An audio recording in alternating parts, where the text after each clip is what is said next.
Hi, everyone. Thank you very much for talking with us today about measure, oh gosh, I'm going to forget already, 26 to 43. 43. You got it. Thank you. Um, I'd like to just start off by having each of you kind of introduce who you are, and then can you give us an overview of what the measure is about? So for me to start, I'm Jim Middaugh. I use he, him pronouns, and I'm the executive director of your friendly local flood safety agency. I'm here to just provide objective Secretary of State approved information on behalf of the voters. So thank you for having us today and for taking time. Sure. Hi, I'm Colin Rowan. I am the Director of Planning and Public Affairs at your friendly flood safety district. I use he, him pronouns and really appreciate you taking the time to talk to us. And Jake. And my name is Jake Weigler. I'm here on behalf of the Yes for Flood Safety campaign. I also use he, him pronouns.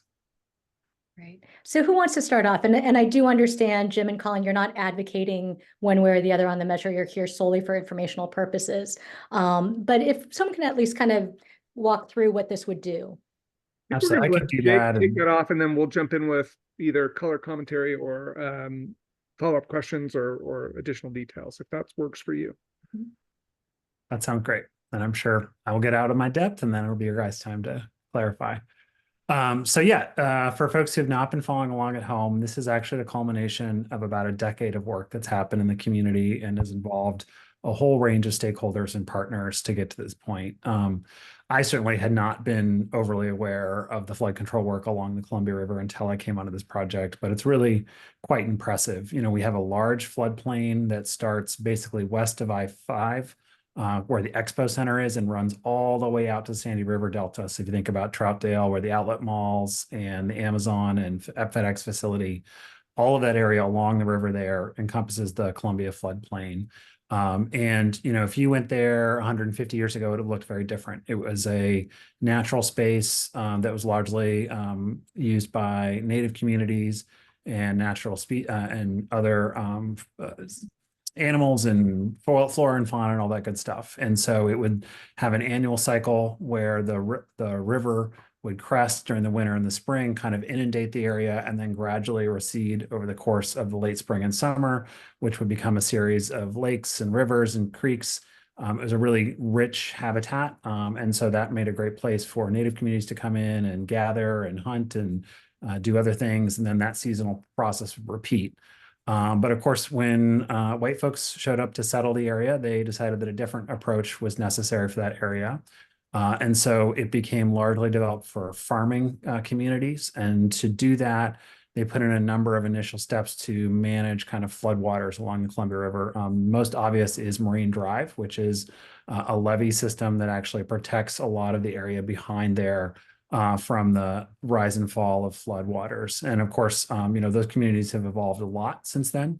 Think about today, it holds the Portland Airport, some major commercial facilities. I mentioned FedEx and Amazon, but actually about 50% of the goods and ingredients in our supply chain actually come in there between the port and the airport. And a lot of it is held in warehouses and other storage locations there. And so it's a really critical point in our supply chain for the region. And so, as you can imagine, for all those reasons, if we had a flood there, it would be pretty catastrophic. It would cause large-scale disruption to our regional economy.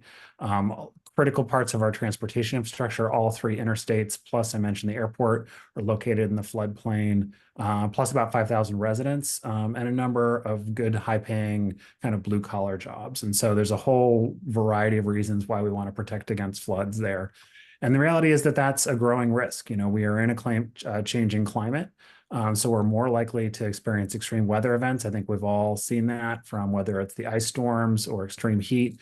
But the reality is you can have some pretty dramatic weather events that could lead to flooding, both a rapid rise in the Columbia River, but also if we just get really heavy rains, there's water can back up behind the levee system and create a kind of inundation in that Columbia slough. And so it's both about protecting from flooding coming in from the Columbia, but also water that could back up there during kind of heavy weather events. And so after the Hurricane Katrina in the aughts, the US federal government said we need to evaluate how we're certifying levees across the country, and ultimately came to the conclusion they needed to be more aggressive in the expectations they were setting on local governments to maintain these systems to protect against kind of catastrophic or major flooding events. And so that led to a process starting about a decade ago with the actual currently 4 special districts that manage that flood infrastructure, evaluating kind of what they would need to do to stay in federal compliance, and ultimately coming to the conclusion that they could not do that on their own, that they simply lacked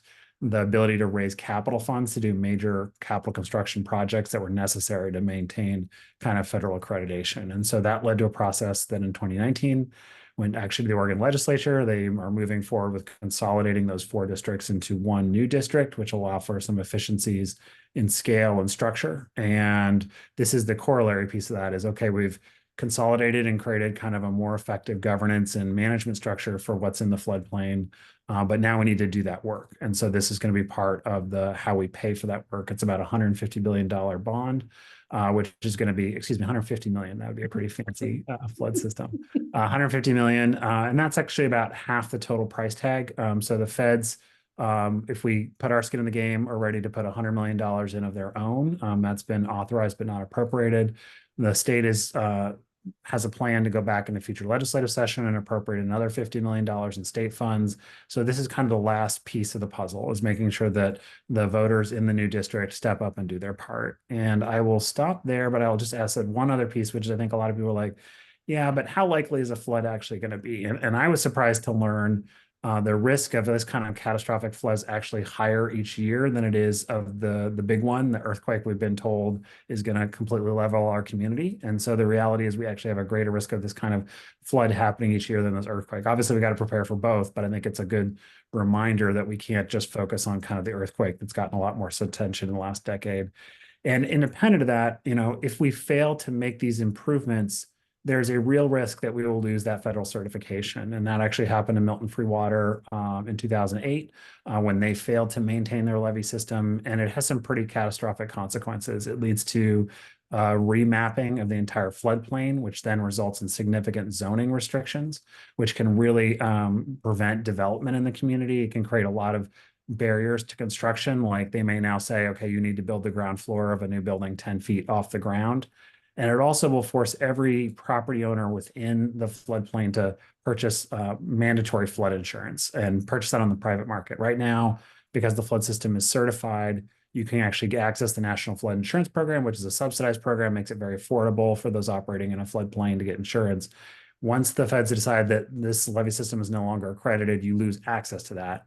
And so not only do you lose the federally subsidized insurance, you are now mandatorily have to go buy it on the private market, which may cost as much as 10 times as much for property owners there. So it would be a real hit. And when you think back to kind of some of the infrastructure I was mentioning, this is a real heart of our regional economy, and we don't want to make it hard for them to be successful. What's the timeline? What's the timeline for potentially losing that certification if this doesn't pass? There's not a clear, bright line, and I'm sure Colin's going to jump into a lot more details. It is about showing continued good faith to move forward in the process, that FEMA and Army Corps need to see that we're working to get the system into accreditation. So there's not like a, on this date it gets cut off. It's a hidden threshold, but once we fail to show that we're going to continue to do our part, then the decision can come fairly quickly. And just to kind of wonk alert level high here, the U.S. Army Corps of Engineers certifies levee systems, and the Federal Emergency Management Agency accredits them. We are no longer certified, and we have to renew our certification in order to maintain accreditation. And so that's why the Corps is engaged and helping us with both the investigation of the projects that are needed to meet the federal standards, but now we're in a design process with the Army Corps, actually coming up with the construction drawings for the projects that ultimately we will implement. Again, the federal match will cover a portion of those projects that are within the U.S. Army Corps of Engineers authority. The others, the district will have to build on its own, but all the projects that we've proposed are required to ultimately maintain that accreditation. So what are the kinds of projects then that help reinforce levees? Is this like taking some out and rebuilding it, or what are the different possible ways to reinforce it? So there are levees that are too narrow, and so they need to be wider so they're more stable. Essentially, the system from the I-5 to Northeast 33rd is too low. So we need to add elevation based on new flow expectations. And then in other areas, we've had animals burrow into the levees and we need to repair those. And then the other series of investments are primarily tied to our pump stations. As Jake noted, rainfall inside the levees backs up. And so we're pumping water over those levees 24/7. And with huge amounts of rainfall, say a year's worth of rain falling in 24 hours all around the world, we need to improve our pump stations. We'll be increasing the capacity of several of our critical pump stations should voters choose to pass this measure. We'll also be improving our ability to attach backup power to our critical pump stations. Currently, we only have one pump station capable of plugging into an external generator in the event of a power loss. So those are some of the projects that we'll be doing. We also maintain a large series of channels and culverts and drainage ways, and we'll be increasing the capacity of those channels and culverts and other things to both hold and convey water to prevent flooding. I can add just a couple numbers to what Jim outlined. We have 27 miles of total federally authorized levees that we maintain and operate. 9 miles out of that 27 will have those upgrades would receive different features. So some of them would have a fully reconstructed levee. Some of them would have the bolstering. So 9 miles out of 27. And then we operate 12 pump stations that either move the water through the system or out of the system, and 7 out of those 12 pump stations require upgrades to meet more modern standards. Can you tell me what is the boundaries for who would be paying this? Yeah. Landowners within Multnomah County inside the metro urban growth boundary. Okay, all right. And that is the new district Mhm. boundary that was established by the legislature in 2019. Do these levees extend beyond Multnomah County? There are levee systems outside of Multnomah County, but our district is contained to Multnomah County within the UGB. Are those, is there concern about the integrity of those? There are different standards. So for example, if you go to Salvie Island, there's a levee district there, but they're primarily protecting agricultural land. So the standards are a little bit different than a highly developed, highly infrastructured urban environment.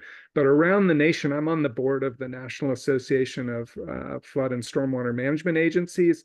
And you see districts like ours all around the nation scrambling to make these types of improvements.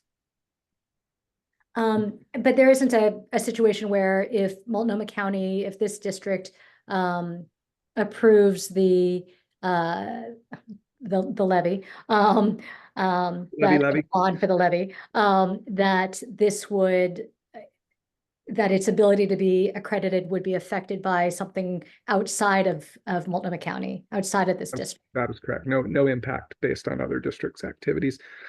And we sometimes get the question, well, what about the other side of the river? If you do it here, will it affect them? And again, we did a huge investigation sponsored by the U.S. Army Corps of Engineers. And what they discovered is that the river's really big. And so fixing our side doesn't necessarily impact Vancouver. But it may be worth noting that it is the 7th largest river in the world by volume, and we're at the bottom of the basin. So it's a big river. It drains an area, again, depending on your affiliations, the size of Texas or France. If you're a Europhile or a patriot, I don't know. So, Great. And how much is a cost per homeowner? Or based on assessed value, what would an average homeowner see? So the estimates based on relatively high interest rates and so on, if voters approve and the district were to issue all the debt at once, it would account to about 11 cents per $1,000 of assessed value, which is different than market value. It turns out for the average assessed price in Multnomah County, according to the assessor, it's just over $26 a year. Did I get that right? I want to make sure I got that right. I think I got it right. That's correct. Yeah, so it breaks down to $26.27 for the average assessed home, and that's about $2.19 a month. Okay. And we're not planning to issue all the debt at once, so we'll do it in tranches, both to take advantage of cash flow needs, but also to try and manage interest rates and achieve the lowest possible cost that we can. But this would be like a 20-year or so commitment. Yeah, probably just over 10 years of construction activity and likely a forecast 20-year payback plan. Okay. Are the levees dangerous now?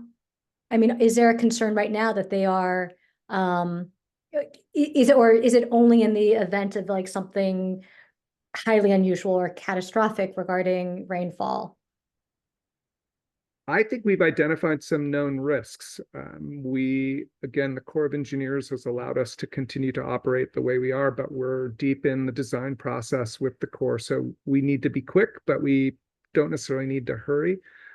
As the administrator of the agency, the concern that I have really is these rain events that we're seeing all around the world and really filling up the bathtub inside the levee system. That feels a little bit more pressing.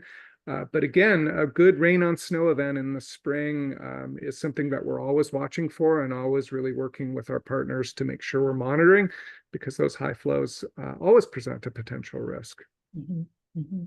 Well, and I'll just add in, because we didn't get to this a little earlier, people are like, did this really happen? Could this really happen here? And I think it's important to remind ourselves this did happen here. In 1948, the Van Port community was destroyed because of a flood along the Columbia. 16 people died. The entire community was displaced. And part of the funding for this measure will go to fix the same infrastructure that failed then, which is a railroad embankment that was not built and designed to be a levee. And so the part of this project will pay to actually build an adjacent levee along that embankment to protect that. And so, obviously we don't have the population center near the expo center that we did in 48, but this is an ongoing threat right now. That 1948 flood led to 3 breaches. So it flooded 3 of our basins. So that was where the city of Vanport was. And then it also flooded what is now the East Columbia neighborhood and the Bridgeton neighborhood. And that includes the Fox Run community, which is a low income, really vulnerable population. And so we are concerned about environmental justice and vulnerable populations and being able to protect them through those investments. And then the third breach was what is today the airport. So 3 out of 4 of those basins did flood. The Army Corps and the drainage districts did repair and bolster the levees at that time. And so that's what they've identified as additional investments needed, because that happened about 75 years ago. Great. Okay. I think that's pretty much all the questions that I have. Is there anything else that you guys think people should know in terms of, when they're weighing how to vote on this measure? One piece that I just think is important to emphasize, I think that this reflects a really good compromise. And there's a little bit of something for everybody in here. We haven't talked as much, but I mentioned Vanport, I mentioned the Native communities. There's certainly a lot of other really rich history in this district or in this area. So part of the funding will go towards remembering that history and recognizing the cultures that have inhabited that space. There's also some significant investments in natural flood systems to counterbalance kind of the human-based flood control systems and wildlife wildland and green space restoration to kind of provide additional catch basin for heavy rain events. So I think that there's a lot of good features there. And at the same time, and those are all reflected in the voter pamphlet statement, supporters from diverse perspectives and backgrounds, as well as the business community. We know that there is a larger conversation happening about kind of tax burden in this area right now. But it's very noteworthy to me that the Portland Metro Chamber has signed on and is a public supporter of this measure, and felt like that they had some good conversations about kind of the return on investment here and concluded that it was worth supporting. And so I think that really shows kind of the depth and breadth of support that have gone into that 10-year process to really find a solution that works for the community. I guess I would say, I want to disassociate from the bond, because irrespective of the voters' decision about the bond, Helen, I've been poking around the region doing government work for a long time. And in this day of sort of division, what's really exciting, and I feel so fortunate to be part of it, is that we're part of a kind of the old Oregon, where a group of people through Oregon Solutions sat down and spent a lot of hours and a lot of hard work with a lot of diverse opinions but we stuck with it. And we, again, even independent of the bond, we've come up with a governance solution that's more modern. And I guess for me, a story I like to tell people is we can still do hard things. We can come together and make hard decisions and leave everybody a little unhappy. But ultimately, that's what it takes. And I guess I haven't been around that many processes where when you actually talk with people for more than 30 seconds or, longer than an Instagram post, people go, huh, yeah, that is what government's for. And so it's really interesting to be part of that. And it gives me hope that at some level, again, we still have the capacity as a community to come together and figure things out. And again, independent of how people vote on this, we've still made real progress in making the governance of this system more efficient. And I think that's pretty cool. So. Well, thank you again. This was really helpful. I appreciate it. I'll be in touch if I have any more follow-ups, but this was really helpful. Thank you. Thank you for making time. I know you had a lot on your plate and this wasn't on the radar, so we appreciate you making the extra time. No, I'm glad that you reached out and yeah, just reminded us that this was on the ballot. So thank you. All right. Well, you have a great weekend. Thank you for taking time to say hi to Shane if you bump into him. Will do. Take care. Bye-bye. Right. Thanks, Al. Bye.